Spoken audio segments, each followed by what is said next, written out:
Yozish uchun eng zo'r 7 ta bat. 7-o'rin. 7-o'ringa men Viromax bergan bo'lardim, chunki agar sizda ferritiningiz past bo'ladigan bo'lsa ham ozishga qiynalib qolasiz. Ozmoqchi bo'lgan insonlarda ferritin eng kamida 50 bo'lishi kerak. Bu eng kamida. 6-o'rin. 6-o'ringa selenni beraman, chunki agar qalqonsimon bezingiz yaxshi ishlasa, metabolizmingiz zo'r bo'ladi.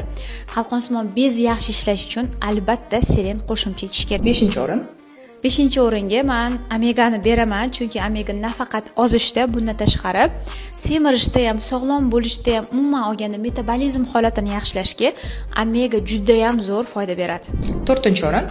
4-o'rinda vitamin D turadi. Vitamin D tanqisligi nafaqat semirishingizga, bundan tashqari boshqa kasalliklarni ham kelib chiqishiga sabab bo'ladi. Shuning uchun 4-o'rinda vitamin D. 3-o'rin.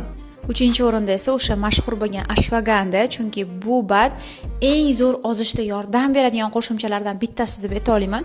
Ashvaganda stress kamaytiradi, emotsional ochligi bo'lgan, zerikkanda ham, siqilganda ham ovqat yeb qo'yadiganlar uchun juda ham zo'r foydasi bor.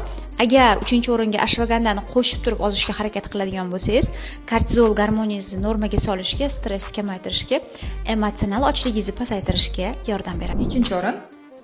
2-o'ringa men inazitolni qo'yaman. Inazitol ozishda, high cycle normaga solishda, umuman olganda ayol salomatligi uchun juda ham foydasi katta.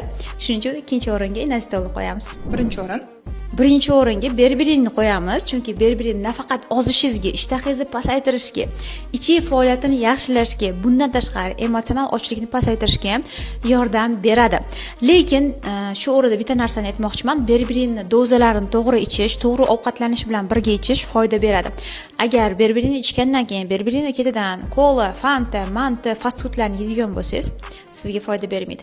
Agar to'g'ri ovqatlanish bilan berberinni qo'shimcha ichadigan bo'lsangiz, ozishingizga zo'r foyda beradi. Mana shunaqa qo'shimcha foydali ma'lumotlarni olish uchun Dietolog Tursunboyeva Instagram va Telegram kanalimga obuna bo'ling, chunki may va iyun oyida bepul eng zo'r maslahatlarni qo'yib boraman.